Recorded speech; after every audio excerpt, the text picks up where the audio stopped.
name is Sarah Gibbens. I am an environment editor for National Geographic, and I was the Paisano editor-in-chief in spring 2015. Fall 2015. It's been a while. When did you graduate from UTSA and what degree did you have? I graduated from UTSA in the spring of 2015 when I was doing the Archer Fellowship, and I majored in English with a concentration in professional writing and minored in political science. Why did you choose to go to UTSA as a university? Yeah, so I grew up in San Antonio, lived there my whole life. And when I was graduating high school, I really didn't know what I wanted to do, if I wanted to even go to college, if I wanted to work for a little bit. And I decided to go to UTSA for what I thought would be maybe just a year or two and see if I liked it, see if I liked that kind of academic world. And I ended up really liking the university, and I made a lot of friends. And I started working at the Paisano, which I loved. And so it was just a very natural fit. And how did you end up at the Paisano? Did you hear about it? Did somebody tell you about it? I think I first heard about it when I was attending that early fall tabling event where all of the organizations set up tables and pass out flyers and advertise what they do at the university. And I hadn't really ever thought of working for a newspaper. It wasn't something I thought I was going to pursue, but I thought it would be fun to try, and I went to a few meetings, and I think the first article I wrote was about vegetarians on campus or something like that. And I just thought it was really fun. I loved asking people questions, and I was hooked. What kind of support and resources did UTSA provide to you that contributed to your success in university and afterward? Yeah, so when I signed up got started at UTSA, I also was in the honors college, and I had an advisor there named Ann Eisenberg, who was very hands-on, very helpful, and she really helped guide me to a lot of resources and classes that I might be interested in taking. I was not very disciplined or organized, and so she did a lot of hand-holding for me, and I think that was really, really helpful. I mean, Diane Abdo, the wonderful advisor, is similar in that she is very good at guiding students, and having those mentor figures was essential to me. And then they helped guide me to organizations like the Paisano.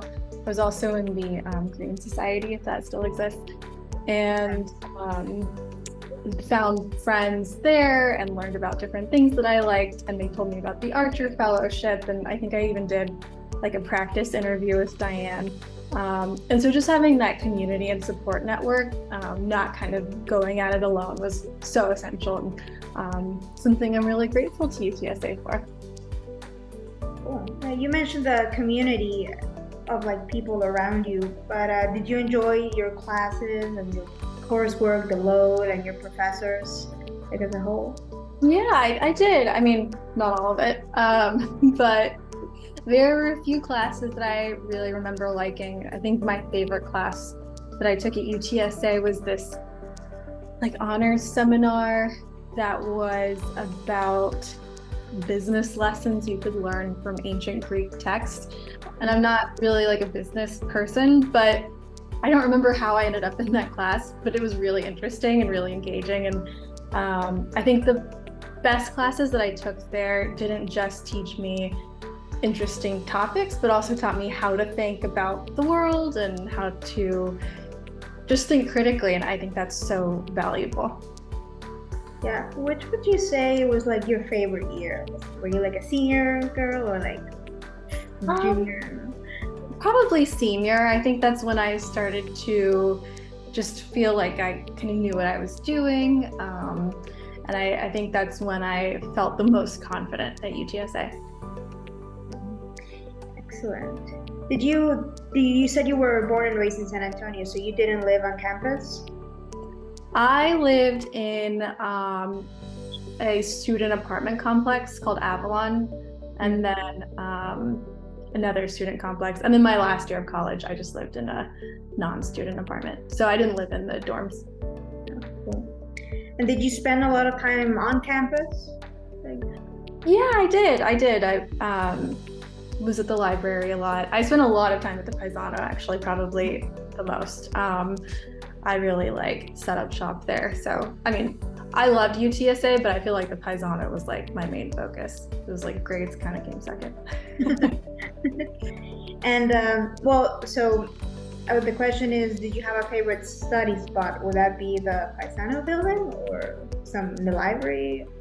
Probably the Paisano. I've studied a lot at the Sombria area next to the fountain. I generally like to be outside if I'm gonna kind of plop down and do a lot of work. Not in the summer, but yeah, it was either the Paisano office or the Sombria. And the new Paisano office was great because when I first started, we were in this old sort of like shopping center that I think it's been demolished. And it was, I mean, so charming, but very rough. And the new building is so gorgeous. Yeah, so were you editor-in-chief when the new building was opened? Yeah, I actually was really lucky to be able to do the like ribbon cutting, like grand opening of the building. And that was a really sort of like helping Diane find, desks and chairs and weigh in on like gardening, but also collecting like bingo money, like all of the little like tiny details that go into the Paisano. That was so cool to see, just the like inner workings of how what's essentially a business comes together. Yeah, that was very special. And what advice would you give to current or future UTSA students? I think the advice I would give to any current or future UTSA students would be open to trying new things. I guess that's probably pretty generic advice, but you never know. When I came to UTSA, I thought I was going to go into politics. And I think by just trying a lot of different things, I quickly realized how much I really liked journalism. And so you never know what class or what club is really going to take you in a new direction. And I think knowing yourself, but being willing to change and adapt to what you really like is a good way to use college for what it's for, which is finding a career. Excellent advice. And now comes like the most important question, which is when you get to talk about what you're currently doing, because that was really the selling point that Diana was like, oh, she's so special. And I was like, okay, she sounds great. So, well, how did you end up being an editor in National Geographic? Yeah, so I, right out of college, I worked at an organization called National Journal, which is like a political newsroom that's under the Atlantic, but just like very politics focused. And then I, like many journalists, this is good career advice, got laid off. And just through connections, and my old boss knew my later boss, and she offered me this job at NatGeo. And when I started there, I was writing like short little news articles, and I did that up until probably January of this past year. So this is a relatively like recent job change for me. And yeah, so that's how I got into writing. I think I said I volunteered for a lot of stories. NatGeo is super old school, I guess I could say.